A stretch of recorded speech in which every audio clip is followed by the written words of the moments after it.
नमस्कार दोस्तों, अगर आप बीएड कर रहे हैं या तो फिर बीएड करना चाहते हैं तो आपको एक बात की जानकारी रखनी होगी कि आप जैसे ही थर्ड सेमेस्टर जाएंगे तो आपको एक माइक्रो टीचिंग यानी सूक्ष्म शिक्षण का कार्य दिया जाएगा। सूक्ष्म शिक्षण कार्य क्या होता है? जो कि आपको प्रैक्टिस के लिए भेजा जाएगा, यानी ऑब्जर्वेशन के लिए भेजा जाएगा स्कूल। उसके बाद जैसे ही आप ऑब्जर्वेशन फाइनल करने के बाद जैसे आप अपना कॉलेज जाते हैं तो फिर कॉलेज में आपको शिक्षण कार्य दिया जाएगा। शिक्षण कार्य कहने का अर्थ है समय भी कम रहेगा और विद्यार्थी का संख्या भी कम रहेगा। विद्यार्थी कहेंगे तो आप अपना हो सकता है कॉलेज का भी रह सकता है या तो फिर आपको कोई विद्यालय भेज दिया जाएगा। तो उसके लिए हम लोग कुछ जानकारी देंगे और कुछ जानकारी लेंगे। जैसे कि ये मेरा देख रहे हैं विनोद बिहारी महतो कोयलांचल विश्वविद्यालय धनबाद, यानी Bokaro steel city college Bokaro. ये हमारा यूनिवर्सिटी का नाम है विनोद बिहारी महतो कोयलांचल विश्वविद्यालय धनबाद, और अपना कॉलेज का नाम है Bokaro steel city college Bokaro. नाम यानी छात्राध्यापक का नाम है चंदन कुमार महतो। बीएड सत्र 2018-20। विषय हिंदी, कक्षा क्रमांक 22 और विश्वविद्यालय क्रमांक यानी यूनिवर्सिटी रोल नंबर 190161700215। तो ये है फ्रंट पेज। ये फ्रंट पेज आपको भी बनाना होगा, हो सकता है आप सजा के बनाइए। ये मेरे पास समय कम था जिसके वजह से मैं इस तरह अपने हाथों से लिख कर गया था। और ये मेरा नोटबुक A4 साइज का है। आप हो सकते हैं इससे भी बड़ा भी ले सकते हैं और छोटा भी ले सकते हैं। लेकिन हाँ, ये कॉलेज अपने सुविधा अनुसार, कॉलेज के कहे अनुसार ही आपको करना है। हालांकि बीएड में कुछ भी कार्य कॉलेज के ही सलाह से करना चाहिए, क्योंकि अधिकतर नंबर जो मिलता है, अधिकतर मार्क्स जो मिलता है, अधिकतर कॉलेज से ही मिलता है। इसलिए कॉलेज के फैकल्टी का कहना मानना चाहिए। उसके बाद हम लोग देखते हैं सेकंड पेज में। ये तो पहला फ्रंट पेज है। फ्रंट पेज में हम इस तरह लिखे हुए थे। और आपको बता दें कि हमेशा जो भी बीएड करता है उनको 3 फाइल बनाना पड़ता है। पहला फाइल खुद के पास, दूसरा फाइल अपने शिक्षक या शिक्षिका के पास जो कॉलेज के रहेंगे, और तीसरा एक सुपरवाइजर आएंगे जो दूसरे यूनिवर्सिटी से भी आ सकते हैं, या तो फिर खुद का यूनिवर्सिटी से आ सकता है या फिर दूसरे कॉलेज के आ सकते हैं। तो उनको एक सौंपना पड़ता है। उनके पास एक रहेगा, एक आपके शिक्षक के पास रहेगा और एक आपके खुद के पास रहेगा। तो ये जो मैं दिखा रहा हूँ ये मेरा खुद का है, यानी छात्र कॉपी है, स्टूडेंट कॉपी है। स्टूडेंट कॉपी मेरे पास, एक टीचर कॉपी और एक सुपरवाइजर कॉपी।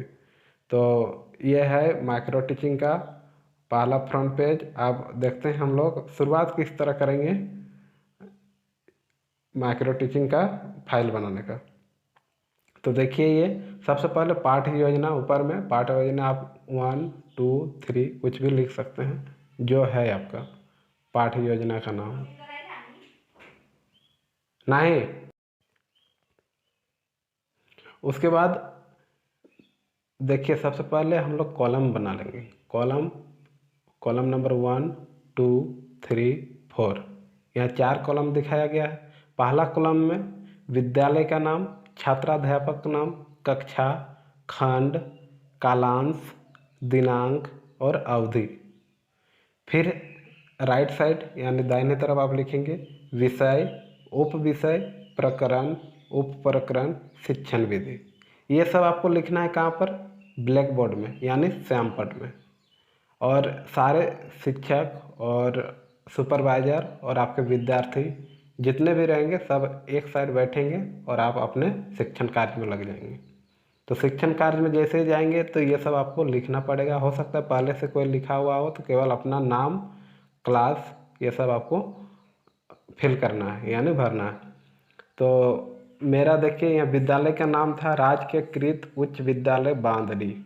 बांदड़ी जो कि जैना मोड़ में स्थित है। जैना मोड़ कहाँ है? बोकारो में है, और बोकारो जिला के अंतर्गत ही है बांदड़ी उच्च विद्यालय।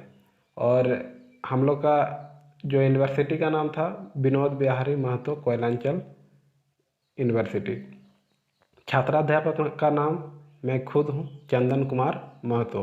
कक्षा 10वीं, कक्षा 10वीं मतलब 10वीं के विद्यार्थियों के लिए, क्लास 10 में जो पढ़ रहे हैं उनके लिए ये चीज़ है।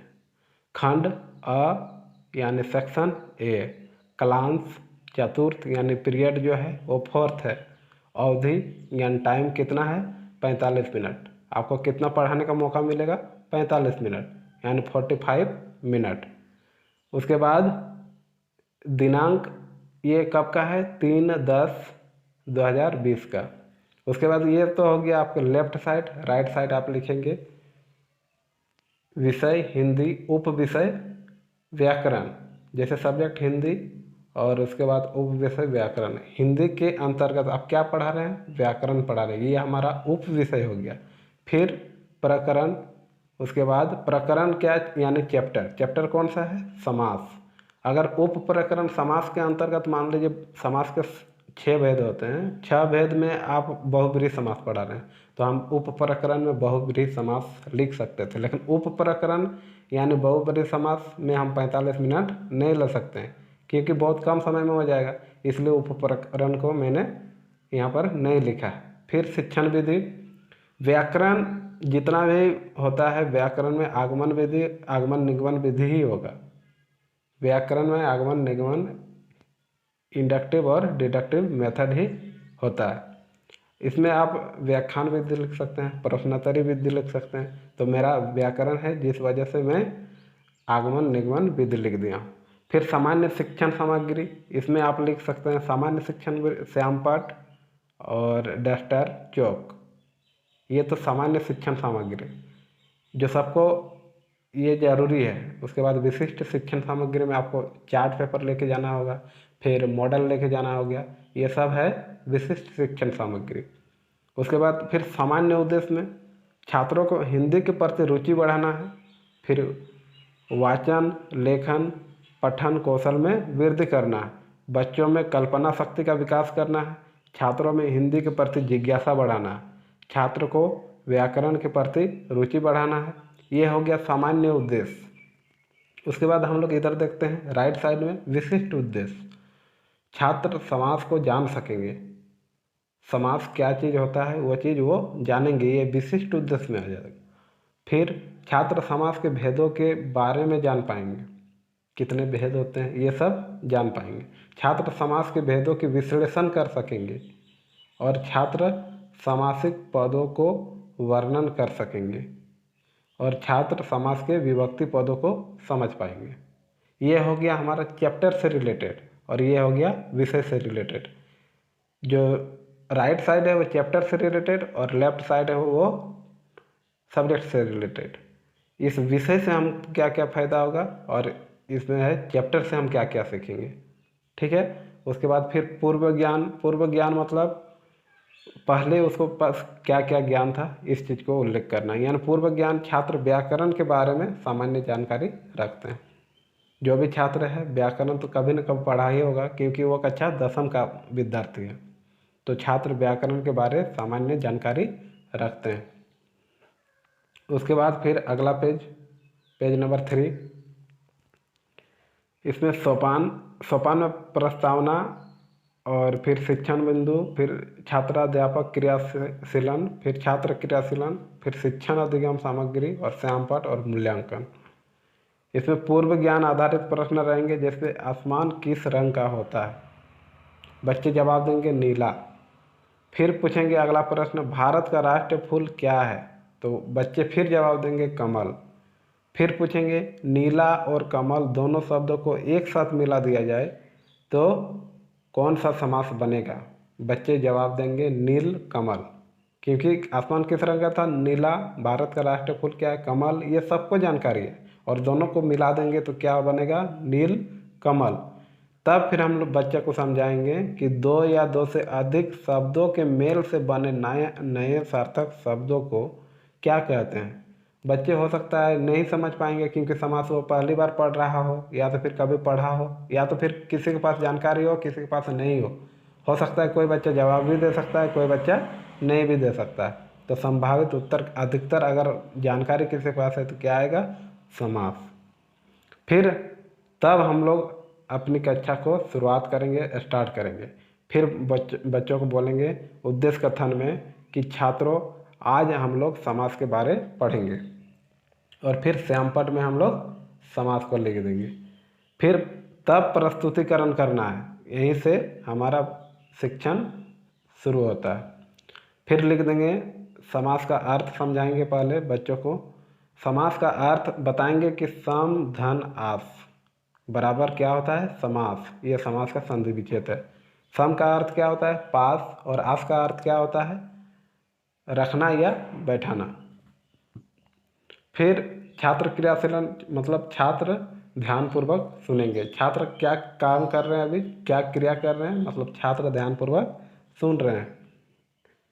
फिर समास की परिभाषा, दो या दो से अधिक शब्दों के मेल से बने नए सार्थक शब्दों को समास कहते हैं। या तो फिर हम इसे इस तरह भी लिख सकते हैं कि दो या दो से अधिक शब्दों के मेल से बनाई जाने की सार्थक शब्दों की प्रक्रिया को समास कहते हैं।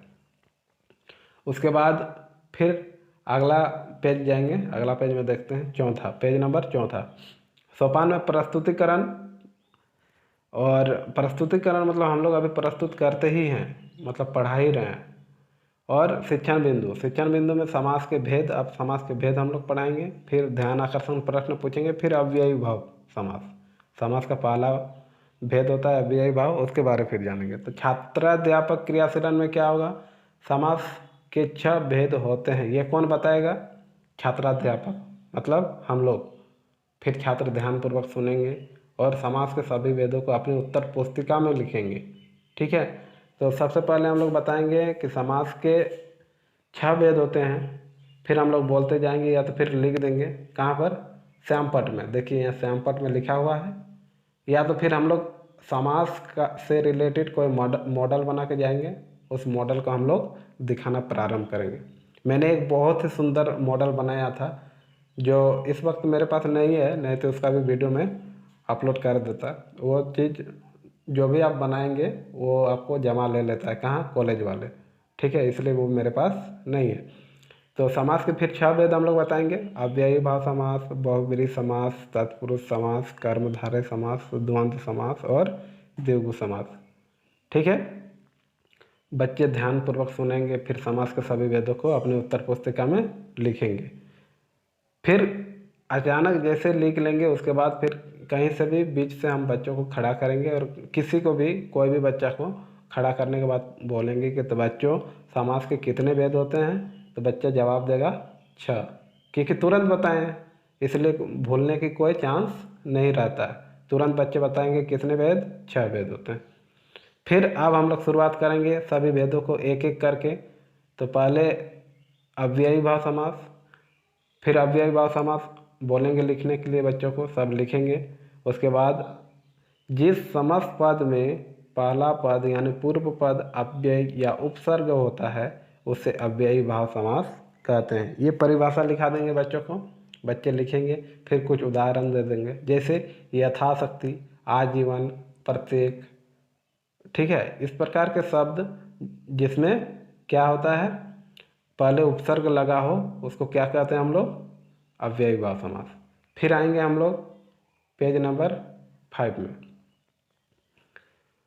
फिर प्रस्तुतिकरण सेम वैसा ही रहेगा। फिर शिक्षण बिंदु, अव्ययी भाव समास, बहुब्रीहि समास, छात्राध्यापक क्रियाशीलन, समस्त पद में रहेगा और विग्रह रहेगा, समास विग्रह। बच्चा को सिखाएंगे कि आजीवन, जो अभी हम लोग एग्जाम्पल में लिए थे, उदाहरण में लिए थे, आजीवन, आ क्या है उपसर्ग है। आमरण, इसमें भी आ क्या है उपसर्ग है। रातों रात, रातों रात ये पुनरावृत्ति शब्द है।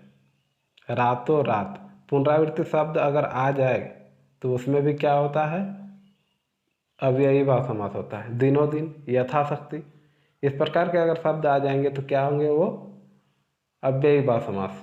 फिर यथाशक्ति, आजीवन, प्रत्येक, ये शब्द हम लिख देंगे कहाँ पर श्यामपट में। बच्चे उतारेंगे, छात्र ध्यानपूर्वक सुनेंगे तथा सभी तथ्यों को विस्तार पूर्वक अपने अभ्यास पुस्तिका में लिखेंगे।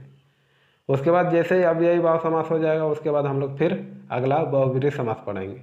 फिर बहुब्रीहि समास का परिभाषा लिखाएंगे, जिस समस्त पद का कोई भी पद प्रधान नहीं होता है बल्कि इसमें तीसरे पद की प्रधानता होती है और विशेष अर्थ निकलता है, बहुब्रीहि समास कहलाता है।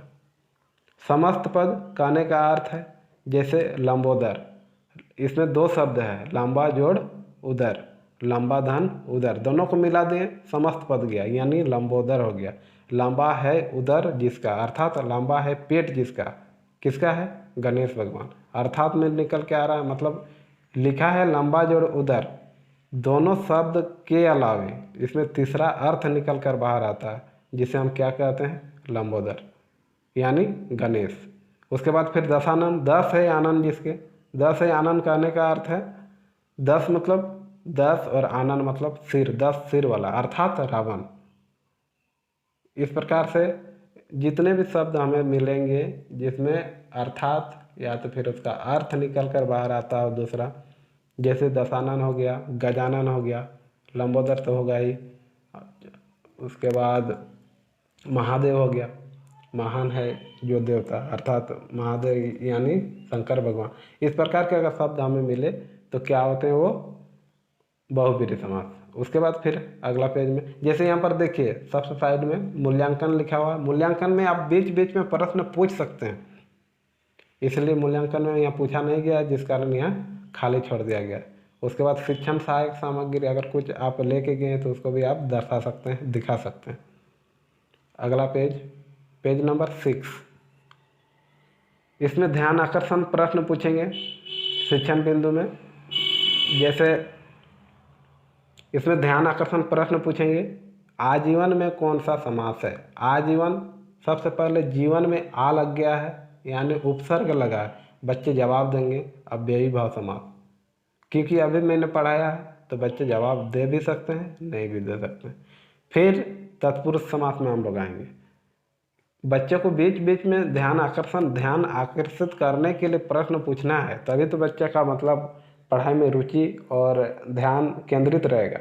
इसके वजह से ध्यान आकर्षण बीच बीच में पूछने का है।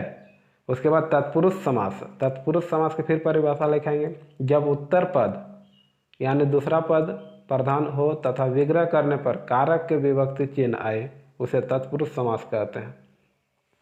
विग्रह करने पर कारक का चिन्ह आता है, यानी योजक चिन्ह। जैसे समस्त पद राजपुत्र है, समास विग्रह करेंगे तो राजा का पुत्र, ये का जो है यही योजक चिन्ह है, और यही क्या है? विभक्ति चिन्ह। रसोई घर, रसोई के लिए घर, के लिए योजक चिन्ह यानी विभक्ति कारक। जन्मांध, जन्म से कारक चिन्ह। विद्यालय में विद्या के लिए आलय, के लिए विभक्ति कारक। फिर हाथ घड़ी, हाथ के लिए घड़ी, के लिए विभक्ति कारक। छात्र ध्यानपूर्वक सुनेंगे तथा महत्वपूर्ण शब्दों को अपने उत्तर पुस्तिका में लिखेंगे। उसके बाद श्यामपट में राजपुत्र, रसोई घर, विद्यालय और हाथ घड़ी को मैंने लिख देंगे, ठीक है। उसके बाद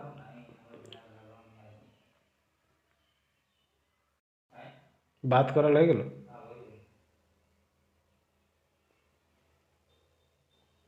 इसके बाद हम लोग पढ़ेंगे कर्मधारय समास। फिर अगला प्रस्तुतिकरण में कर्मधारय समास को पढ़ाना है। जिस समस्त पद में पहला पद विशेषण और दूसरा पद विशेष्य होता है तथा दोनों पदों में उपमान उपमेय पाया जाता है, कर्मधारय समास कहलाता है। ये परिभाषा लिखवा देंगे, फिर इसको समझा देंगे, फिर बता देंगे उसको उदाहरण के माध्यम से। समस्त पद नील गाय, समास विग्रह नीला है जो गाय। इसमें नीला है जो गाय, नीला क्या है? इसकी क्या है? विशेषता है, ठीक है। तो जिसमें विशेषता कुछ भी पाया जाता हो वो क्या होता है? विशेषता और विशेषण या उपमा उपमेय। उपमा उपमेय कहने का अर्थ है जिसका तुलना किसी के साथ किया जाता है, जैसे नील कमल, लाल मिर्च, काली मिर्च, नील गाय। उसके बाद मृग नयन, चंद्रमुख, इस प्रकार के शब्द अगर दिखाई दे तो वो कर्मधारय समास है। इस प्रकार बच्चों को आराम से समझाना है और 45 मिनट में पूरा करना है। 45 मिनट से ज़्यादा समय भी नहीं लेना है और ज़्यादा कम भी नहीं लेना है। अगर आप बहुत जल्दी जल्दी बता रहे हैं तो आपका हो सकता है 10 मिनट में ही पूरा कंप्लीट हो जाएगा, और अगर आप धीरे धीरे बता रहे हैं तो हो सकता है 2 से 2.5 घंटा भी लग सकता है या फिर 1 घंटा लग सकता है। इसलिए इससे पहले आप खुद पढ़ लें, फिर समझ लें, फिर बच्चों को पढ़ाएं। खुद का मेहनत करने से ही बच्चों का रंग लाएगा और बच्चों की मेहनत सार्थक होगी। इसलिए कभी भी बच्चों को पढ़ाने से पहले खुद कम से कम उसको 5 बार 2 बार जितना हो सकता है, जितना में आप समझ सकते हैं, पहले आप खुद समझ लें, फिर बच्चों को पढ़ाएं। उसके बाद फिर बीच में ध्यान आकर्षण प्रश्न पूछना है। फिर पूछना है रसोई घर में कौन सा समास है। तो बच्चे हो सकता है रसोई घर, रसोई के लिए घर, जैसे के लिए विभक्ति चिन्ह आ जाएगा बीच में, बच्चे हो सकता है समझ जाएंगे। कुछ बच्चे उत्तर भी दे देंगे कि तत्पुरुष समास। छात्र क्रियाशीलन में बच्चे क्या जवाब दे रहे हैं? तत्पुरुष समास। क्योंकि आप मेहनत से पढ़ाएं, आपका मेहनत बच्चा को समझ में आया, बच्चा उत्तर दे दिया तत्पुरुष समास। फिर आप हो सकता है श्यामपट्ट में तत्पुरुष समास के और कुछ उदाहरण लिख देंगे। श्यामपट्ट खाली है, यहाँ पर आप लिख सकते हैं। फिर द्वंद्व समास। द्वंद्व समास जिस समस्त पद में दोनों पद प्रधान होते हैं तथा विग्रह करने पर योजक चिन्ह लगे या लगे तथा क्या होता है कि योजक चिन्ह लगने के साथ एक दूसरे के विलोम शब्द भी होते हैं, वो द्वंद्व समास कहलाते हैं। जैसे माता पिता, भाई बहन, सुख दुख, इस प्रकार के। तो अगला पेज में देखते हैं। अच्छा, यहाँ पर तो नहीं दिया हुआ है, तो इसको हम उदाहरण के माध्यम से जान सकते हैं। माता पिता, सुख दुख, उसके बाद लाभ हानि, इस प्रकार के शब्द जितने भी मिलेंगे द्वंद्व समास होंगे। ठीक है, इस प्रकार हम लोग का समास चैप्टर पूरा हो जाता है। उसके बाद हम लोग पुनरावृत्ति प्रश्न लास्ट में, जैसे अंतिम समय में पूरा कर लेंगे हम लोग सभी समास के भेदों को। उसके बाद पूछेंगे किस समास में पहला पद संख्यावाची होता है। ये पुनरावृत्ति प्रश्न, बच्चे क्या सीखा क्या नहीं सीखा, इस चीज़ की जानकारी हेतु आप बच्चों से प्रश्न करेंगे, तब समझ में आएगा कि बच्चा समझा या फिर नहीं समझा। तो फिर हम लोग बच्चा से प्रश्न करना शुरू कर देते हैं, किस समास में पहला पद संख्यावाची होता है। बच्चे समझ चुके हैं और बच्चे जवाब भी हो सकता है देंगे। छात्र सभी प्रश्नों का सही उत्तर देंगे। उसके बाद फिर अगला प्रश्न पूछेंगे किस समास में दूसरा पद प्रधान होता है। यह भी बच्चे को बताया जा चुका है, बच्चे आराम से इसका उत्तर दे देंगे। फिर समस्त पद और समास विग्रह में क्या अंतर है। समस्त पद और समास विग्रह, जैसे लंबोदर ये समस्त पद और लंबा है उधर जिसका, ये समास विग्रह। इस प्रकार के उत्तर बच्चे समझ चुके हैं और बच्चे हो सकता है जवाब आसानी पूर्वक दे दें। अगर आपकी मेहनत अच्छी हो या तो फिर आप खुद समझ लिए हैं फिर बच्चों को समझाएं तो आपका उत्तर बच्चा आराम से दे देंगे। उसके बाद मूल्यांकन में हम छात्र समास तथा समास के भेदों को अच्छे से समझ चुके हैं। ये मूल्यांकन में हमें निष्कर्ष में प्राप्त हुआ। जैसे बच्चे से हम कुछ पूछें, बच्चे सभी प्रश्न का उत्तर दें, तब मूल्यांकन में हमें संतोषजनक उसका रिजल्ट आया, परिणाम आया कि छात्र समास तथा समास के भेदों को अच्छे से समझ चुके हैं। फिर बच्चों को हम लोग क्या करेंगे, HW यानी होमवर्क देंगे, गृह कार्य देंगे कि समास किसे कहते हैं। बच्चे फिर लिखेंगे। फिर अगला देंगे कि समास के कितने भेद होते हैं, सभी भेदों को विस्तार पूर्वक लिखें। फिर बहुब्रीहि और अव्ययी भाव समास में अंतर स्पष्ट करें। इतना आप होमवर्क यानी HW दे दीजिए, गृह कार्य दे दीजिए, बस यहीं पर आपकी क्लास एंड हो गई, समाप्त होगी। Thank you. तो इस प्रकार ये था माइक्रो टीचिंग का कुछ इन्फॉर्मेशन जो महत्वपूर्ण है थर्ड सेमेस्टर वालों के लिए। जो भी B.Ed थर्ड सेमेस्टर अगर गए हुए हैं या फिर नहीं गए हैं या तो फिर आने वाले समय में कभी जाएंगे, तो फिर ये आपके लिए बहुत ही हेल्पफुल और काम की चीज़ है। तो बच्चों, मेरे दोस्तों, मेरे सहयोगी शिक्षकों, आपको ये कैसा लगा कमेंट के माध्यम से अपनी राय अपने विचार अवश्य साझा करें। Thank you.